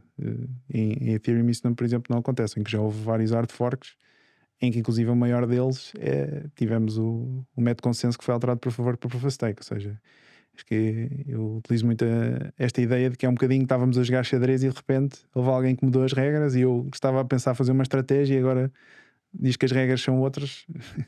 Tá, naturalmente que se houver um dinheiro então que emerge como reserva de valor mundial, não será um protocolo onde as regras estão sistematicamente a ser mudadas. Mas o protocolo Bitcoin também já mudou as regras. Mas é o que eu estou a dizer, ou seja, as alterações do protocolo foram sempre feitas através de soft forks. Qualquer pessoa tem sempre a opção de não atualizar para a versão mais recente e continuar em consenso com a rede. Ainda tens o Ethereum Proof of Stake, Proof of Work. Sim, tens o Ethereum Proof of Work, mas qualquer pessoa tem a opção de continuar a correr os nós antigos. Sim, e nesse sentido eu dou mais valor ao Ethereum Proof of Work do que ao Ethereum atual. O mercado pelos vistos discorda de mim, mas porquê que achas não que é diferente da Bitcoin? Ou seja, se a Bitcoin tivesse sido escrita no início e não tivesse mudado uma letra, compreendo o teu argumento, mas a verdade é que mudou. Certo, mas essas mudanças foram sempre opcionais. Ou seja, e no Ethereum também? Não foram. A questão é essa. Foram obrigatórias. Então, mas ou seja, já houve várias alterações, não só a nível de método de consenso, como através de política monetária também. Underground. Não estamos a discutir underground, estamos a discutir uma alteração do protocolo. Não é? Eu não percebi como é que isso joga aquilo que eu estava a dizer. Eu também fugi aqui um pouco da ponte. Eu vou explicar novamente. Portugal decide adotar, esquece o euro e decide adotar a sua própria moeda. Epá, mas tem logo uma pergunta que eu tenho, que é: então qual é o preço das coisas? Espera aí. Vai colocar isso com base em bitcoins. Okay. O Banco de Portugal comprou não sei quantos, comprou 1 milhão de bitcoins. E define logo à cabeça: uma bitcoin vale 1000 euros. E depois vai lançar tugas digitais. Portanto, e os tugas digitais estão indexados ao bitcoin. Portanto, é um NFT do bitcoin, na prática, não é? Pronto, tens uma moeda. Tens uma moeda. NFT é non-fungible. É fungible neste caso. Não é, neste caso, o dinheiro tem de ser fungível. Neste caso é um token, sim. É um token. Não é um NFT, é um token, sim. Pronto, então pode operar com esse dinheiro. Sim, mas se esse dinheiro está suportado pelo valor do Bitcoin, porque não usar a Bitcoin diretamente? Qual é o valor acrescentado em usar isso? Tem a ver com o custo das transações. Ele está a criar uma Lightning Network. Exatamente. Mas o que o Francisco vai dizer a seguir é: então porquê que não usas a Lightning Network? Sim, certo? Ou seja, esses mesmos protocolos. Crias uma que tu consegues controlar minimamente as transações. O que é que tu queres controlar na Lightning Network? O governo quer controlar sempre tudo, não é? Sim, portanto, mas a questão é: ou seja, resolve o problema das pessoas em termos de inflação, não é? Resolve, não vais emitir mais. Certo, mas a questão é que eu estava a tentar trazer a analogia da linguagem, porque depois os governos terão efetivamente forçar as pessoas a utilizar essa mesma tecnologia. Metade os impostos tens de pagar em tugas. A segurança social tens de pagar em tugas. Portanto, o mais certo é receberes o salário em tugas. Portanto, vais usar tugas. Se tu recebes o dinheiro em tugas, os salários, vais usar a moeda que tens. Eu acho que isso seria uma representação, digamos assim, daquilo que nós temos nos dias de hoje com as moedas nacionais, só que neste caso seria comprovada por Bitcoin, por isso o seu valor estaria mais exportado. Mas a questão é que as pessoas continuariam a ter essa preferência por Bitcoin face a essa mesma moeda. Não sei porquê. Então, porque não tem risco contraparte. O dólar durante muitos anos foi a moeda dominante em termos de comércio mundial. Sim, mas estava rastreada em ouro antigamente. Mas tu estavas a gastar dinheiro em escudos e em euros depois. Quer dizer, tu aquilo que tu utilizas não são dólares. O dólar não está na nossa economia. Portanto, se tu vais ter tugas eletrónicos, tu vais usar tugas eletrónicos. As pessoas gastam naquilo em que recebem. Se receberem em tugas, vão gastar em tugas. Eu acho que não. Porque o argumento é muito esse. Quando alguém, assumindo a proposta do Bitcoin como verdadeira, as pessoas vão preferir sempre o Bitcoin a qualquer tipo de instrumento que mas seja. As pessoas não têm escolha nesse caso. Sim, mas para pagares um café ou para pagares os impostos tens que ter outro. Tu depois podes comprar Bitcoins, como fazes hoje. Mas no dia a dia vais usar tugas. Certo, mas eu vejo esse cenário a poder eventualmente materializar-se, mas isso de certa forma, ou seja, estávamos a falar de uma compra de um Estado-nação de 1 milhão de bitcoins, não era? Ou seja, estamos também a observar um Estado que está a ser obrigado a adotar Bitcoin como, de certa forma, meio também de salvação própria. Não sei se me faço entender. Mas não estamos Ou seja, a julgar isso, estamos a especular sobre cenários possíveis, como é que as coisas podem evoluir. E o que eu estou-te a dizer é que não é necessariamente a adoção de Bitcoin em termos universais. Não. Eu acho que tu vais ter uma resistência, vais ter uma tendência natural dos Estados de não perderem esse poder e, portanto, jogarem com o Bitcoin, tal como os institucionais estão agora a adotar o Bitcoin e o sistema financeiro está a adotar o Bitcoin, epá, também o poder local, diremos assim, estadual ou dos bancos centrais próprios, etc., vão tentar controlar essa mudança. E uma forma que tem de controlar essa mudança é integrá-lo. É integrá-lo na sua... Sei que eu acho que eles não estão a adotar, eles estão a abraçar. O abraço do urso, não é? Portanto, pá, eu acho que isso é uma evolução que é muito possível. Estás a ver? e também pode ter uma possibilidade. Eu acho é que isso não compromete a proposta de valor, digamos, de Bitcoin crua, ou seja, Bitcoin verdadeira. Ou seja, as pessoas vão continuar a querer, essa visão de Bitcoin, apesar de serem forçadas a usar essa moeda para essas essa visão de Bitcoin, mas aí assume só o papel do ouro, quando o ouro, no fundo, garantia a moeda, não é? Portanto, não, porque a Bitcoin tem valências que o ouro não tem, é muito mais para além da questão. Sim, é mais fácil transferir ouro, mas podias transferir ouro na mesma. Mas é para além da questão da reserva de valor. É claro equiparável, na altura não havia possibilidade de haver Bitcoin, não é? Portanto, mas continua a haver ouro, há pessoas que compram ouro, não é? Portanto, e acumulam a sua riqueza ou metem as suas poupanças no ouro. Mas nós sabemos que o ouro, há sempre cada vez mais ouro, não é? Em termos... Sim, e a questão de, a nível de transporte, não é? Transportar 10 milhões de dólares de um lado para o outro do mundo não é propriamente fácil com ouro, não é? Sim, é muito mais fácil e é mais divisível, mais facilmente divisível. Exatamente, existem uma série de vantagens que a Bitcoin traz que o ouro não traz. Sim, mas a questão aqui não é dizer que o ouro é melhor ou pior, é só fazer um paralelismo ao que aconteceu com o ouro, não é? Com o ouro. Ou seja, tu nessa tua visão do Bitcoin, digamos, no futuro, as transações que nós fazemos entre nós na economia real seriam então em Bitcoins. Sim, claro. E os preços teriam que ser necessariamente em Bitcoin. Sim, isso seria a fase final. É isso que eu não acredito. Isso seria a fase final. Claro que teríamos uma fase em que o dólar, ou seja, isto será, moedas fiduciárias mais fracas irão cair primeiro, esses países irão provavelmente adotar Bitcoin, irão provavelmente também adotar o dólar, e à medida que o tempo vai passando, provavelmente iremos chegar a um ponto em que só teremos euro, franco suíço, iene e dólar e Bitcoin, ou seja, as moedas mais fortes e Bitcoin. E creio que à medida que o tempo vai passando, esse incentivo será demasiado forte, independentemente dessas dinâmicas que os Estados irão com certeza fazer para se defender. Agora a questão é que o Bitcoin enquanto tecnologia, para digamos escapar ou ter mais capacidade de fazer um zigue-zague à força do Estado, é muito maior do que a capacidade do ouro. Por isso é que acredito, e isto depois mas o Bitcoin não tem vontade própria. Para as pessoas não, mas a questão é que se nós estudarmos como a tecnologia funciona, o Bitcoin é no fundo um vírus, e mesmo que eu tenha o maior exército do mundo, eu não consigo eliminar um vírus. E mas acho que esta é a grande questão, porque a Bitcoin nós estamos a falar de uma dimensão, digamos, de ciberespaço. O Michael Saylor usa muito essa expressão. E no ciberespaço não vale nada teres a maior frota militar do mundo, não vale nada teres a maior navinha militar a marinha, não vale nada teres a maior marinha do mundo. Ou seja, estamos a jogar noutros campos, e essa força que os Estados têm no mundo físico não se aplica ali, e essa força, efetivamente, no campo do ouro podia ser aplicada. Daí, digamos que as dinâmicas a nível daqui para a frente, enfim, estavam a perguntar do futuro da Bitcoin. Acho que a Bitcoin tem uma probabilidade muito maior de ser sucedida comparativamente à questão do ouro. Pronto, mas aí a questão não está se a Bitcoin é bem sucedida ou mal sucedida. Não é isso que está em causa. O que está em causa é como é que vai ser usada. Portanto, e a tendência que nós temos assistido, aquilo que temos visto, é que a Bitcoin está a ser absorvida pelo sistema. Ela não está a dar cabo do sistema, não está a mudar o sistema. ela está a ser absorvida. Isso é um juízo Portanto, subjetivo. e nós corremos o grande risco, se quiseres, ou temos uma probabilidade, falamos em probabilidades, temos uma probabilidade muito elevada, simplesmente ela ficar ao serviço do sistema, ser um elemento que vai perpetuar o sistema. Continuando a ter valor, ou melhor, passando a ter muito mais valor e cumprindo e não sendo destruído, obviamente. E sendo até mais interessante, porque tu podes continuar a poder comprar Bitcoin.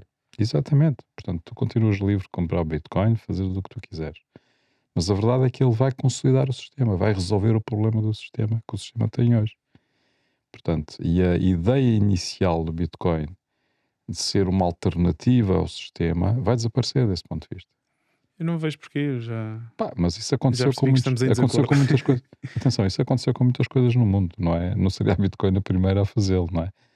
Portanto, grandes ideias e não sei o que é que depois acabam por ser engolidas pelo sistema. Não é? Se Bitcoin tivesse sido engolido no sistema, tinha sido já há muito tempo atrás. Porque isto depois, não sei se conhecem, há aquela figura que chama Hydra, que é um monstro que tem assim várias cabeças e quando tiram uma crescem duas ou três, ou sete, ok. A Bitcoin tem essa natureza de antifragilidade, que o Nassim Taleb também fala muito. E a verdade é que, sendo esse vírus, teria de ser, para ter sido controlado, teria de ser no início. Ou seja, já chegou a um nível de maturação que agora, ou seja, ou fazemos parte do jogo, ou então pagamos o preço de não querer fazer parte dele. E aquilo que nós vemos é que os incentivos, ainda para mais agora com os Estados Unidos a darem esse passo, estão todos feitos para, de facto, irmos para a frente. Mas é esse jogo que eu estou a falar. É o jogo da institucionalização do Bitcoin. O jogo da institucionalização. Poderão haver países que compram Bitcoin para suportar o valor aqui das suas moedas e, de certa forma, não digo que não conseguirão manter pelo menos uma fração, uma parte do poder que têm agora. Sem dúvida que irão perder uma parte significativa do poder que têm, se isso materializar. Não sei se me fiz entender. Ou seja, se esse cenário dos Estados, ok, se calhar não será uma... Repara, isso não reduz o valor do Bitcoin, pelo contrário. Exatamente. Não, claro que não. Antes, pelo contrário, legitimizam. Mas poderemos ver esse cenário em que o governo, para se salvar, digamos assim, imaginemos alguém, aliás, o caso de El Salvador, comprou Bitcoin e agora anda a recomprar a dívida que eles tinham anteriormente. Creio que até houve agora uma agência de rating que reveu em alta a posição que eles têm. Ou seja, poderemos assistir a outros casos e com certeza creio que será esse o cenário em que países adotam Bitcoin para reforçar aqui a sua situação aqui financeira, e esses países naturalmente estarão mais protegidos nesse cenário em que Bitcoin continua a crescer, não é? Uhum. E de certa forma irão conseguir, pelo menos parcialmente, manter alguma parte do poder que têm. E as pessoas também que têm Bitcoin mais cedo também vão beneficiar disso, não é?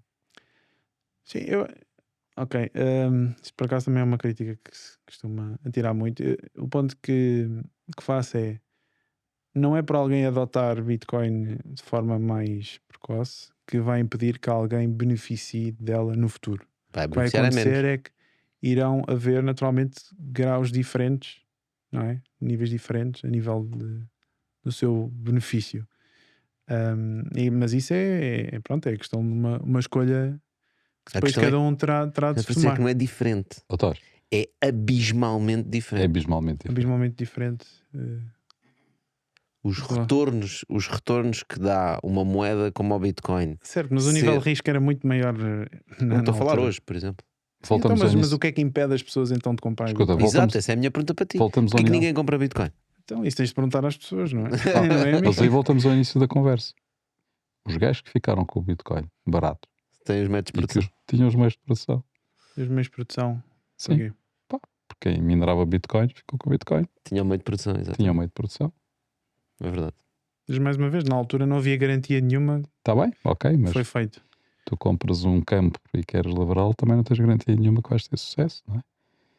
Mas porquê é que isso é um problema na vossa visão? Eu não estou a dizer que é um problema. Nós estamos só a constatar a situação. Ok. Nós também gostamos de Bitcoin. Eu sei. Especialmente quando ela sobe. Ou quando preserva o valor, quando o euro desce. Se calhar também. Não sei, quando ela desce. Porque acho que também é interessante fazer esse exercício, porque aquilo que um Bitcoiner sente, e alguém que utiliza Bitcoin então como conta poupança, se olhar para os preços dos ativos e conotá-los, apreciá-los em Bitcoin, aquilo que vem é uma tendência de descida, que é precisamente aquilo que nós deveríamos ver no mercado livre, porque se formos a pensar, era aquilo que tinha falado anteriormente, um sistema capitalista, pela sua natureza, é verdadeiramente deflacionário. Aliás, se nós pensarmos, é a questão da tecnologia, não é? Porque fazer mais com cada vez menos, esse é digamos, o propósito da economia, sermos mais produtivos, sermos mais eficientes, fazemos mais com menos. E depois também somos a ver mercados livres são caracterizados por concorrência, ou seja, é isto que eu também às vezes pergunto às pessoas para refletirem, quer dizer, então se tu estás a operar num mercado concorrencial, se existe esta guerra, digamos assim, constante, em que alguém, naturalmente, que se tiver a capacidade de fazer um underpricing a um concorrente falo, como é que é possível o nível de preços continuar a subir de forma sistemática à medida que o tempo vai passando? Ou seja, porque os preços não estão a descer, não é?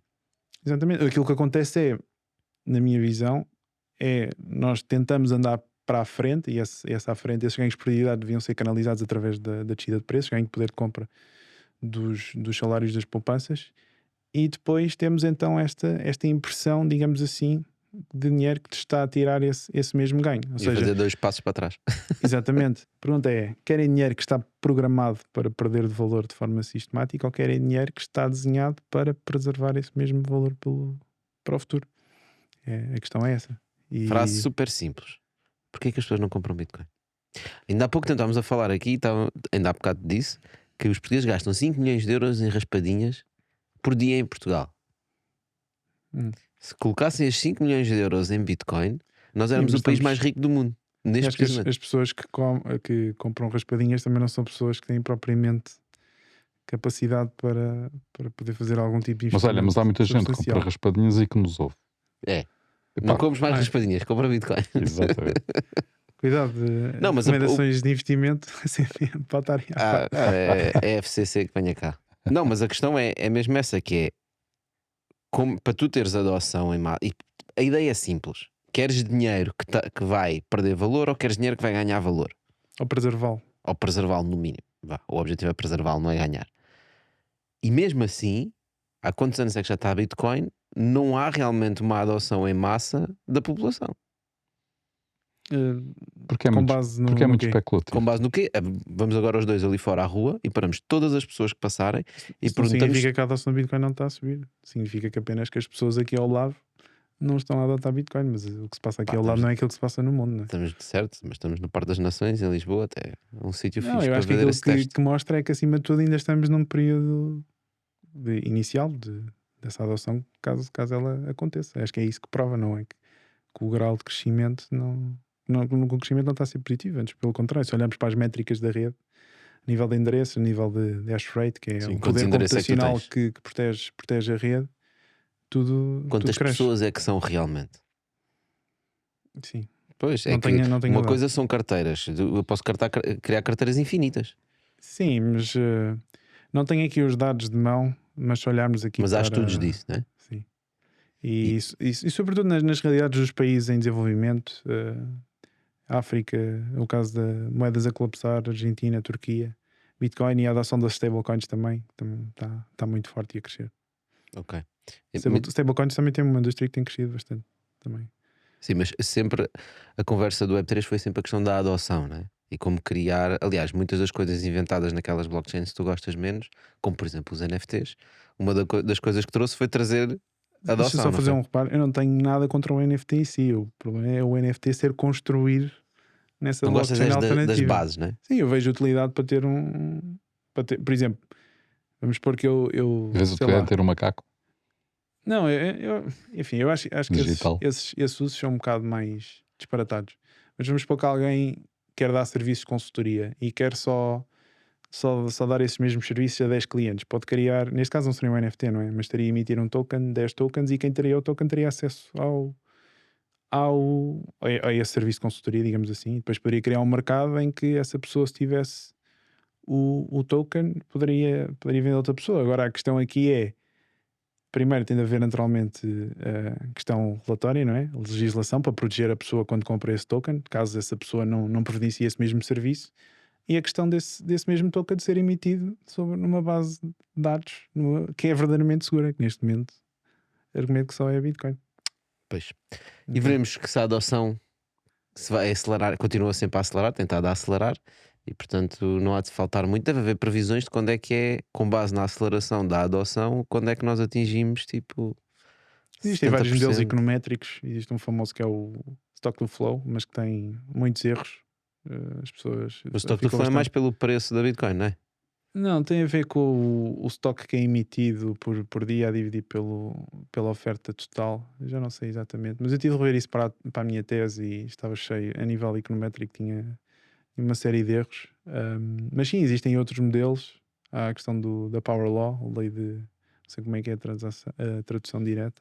Lei do Mas há várias previsões e o que eu posso dizer pela minha experiência já que é completamente, não vou dizer não produtivo, digamos assim, improdutivo, estar a fazer essas estimativas, mas num horizonte temporal de curto prazo é quase. Tens uma previsão da adoção, nível, não te parece?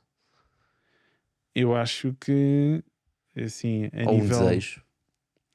Pode ser uma previsão. Não, desejo, acho que, do meu ponto de vista, o sistema económico com base em moeda fiduciária e moral é maquiavélico pela sua natureza e tem de ser eliminado. Isto não significa necessariamente, lá está, falámos da questão do anarcocapitalismo inicialmente, não é isso que defende, mas sem dúvida que este poder do dinheiro tem de ser eliminado, e acredito de forma profunda que se tivéssemos uma sociedade em que esse poder não existisse, que era uma sociedade mais justa, mais frutífera e melhor para todos. E a pergunta era um desejo de adoção. Desejo de adoção a nível de número de... Sim. Quando é que temos a malta a usar isto realmente? É assim, se em 2030 nós tivermos aqui neste podcast, nós vamos gravar aqui outro episódio em 2030 e formos lá fora e houver uma padaria que aceita Bitcoin, digamos assim, em todas as ruas, seria o meu desejo, sim. Sim, nesse caso aceitaria Bitcoin, mas o preço... Deixa reformular, ou seja, em 2030 que uma pessoa conseguisse fazer a sua vida pagando os bens e serviços que necessita utilizando Bitcoin. Ou seja, que nos países desenvolvidos. Mas se esse preço estiver indexado ao Fiat, à moeda fiduciária... Sim, numa fase inicial será isso, sim. Ou seja, os preços continuam a ser conotados em... É indiferente, faz parte do ciclo de adoção que acho que mencionei, não foi? Inicialmente é suposto ser... vai ser uma reserva de valor, depois de afirmar que uma reserva de valor é que passa a ser uma meia-troca, e só depois de se afirmar que uma meia-troca é que aí passa para a unidade de conta. A unidade de conta será o último Portanto, patamar. o não ser unidade de conta é dizer uma Bitcoin hoje vale 10 euros, o pão vale 10 euros, é uma Bitcoin, e pagas amanhã a Bitcoin vale o dobro, né? E tu pagas o dobro em Bitcoins. É o que acontece, sim, nos dias de hoje. Certo. Portanto, é só uma forma diferente, um método de pagamento diferente, porque o preço continua a ser o da moeda fiduciária, e depois o terceiro passo é substituir essa moeda e ter a economia toda. É que, como a Bitcoin acaba por ter essa tendência de preservação de valor enquanto a moeda fiduciária vai caindo, os satoshis, digamos assim, ou a fração de Bitcoin que tu vais comprando vai tendendo a cair à medida que o tempo vai passando, e quem já anda nisto há uns valentes anos já sente isso na pele, não é? Porque o preço, por exemplo, de uma casa, não é? Se nós formos a ver, conotado em Bitcoin, tem vindo a cair, porque quem vive em Bitcoin está a beneficiar desse efeito tecnológico, com esse bónus de estar na fase inicial do ciclo, que era isso que também estávamos a debater anteriormente. Mas a ideia é que, se essa hiperbitcoinização chegar, os preços irão acompanhar o crescimento da produtividade na economia. Ou seja, se nós formos 3% mais efetivos a fazer as coisas, os preços caem 3%, e no fundo, e assim em diante. No fundo é isso. Olha, e cá estaremos em 2030 para ver exatamente se isto se materializou ou não e como. Se calhar melhor ainda, ou se calhar pior ainda.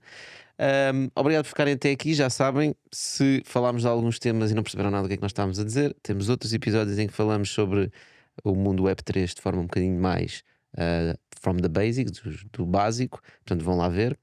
Agradeço-te, Francisco, mais uma vez por teres vindo. Obrigado pelo convite. Obrigado, Francisco. Obrigado a todos.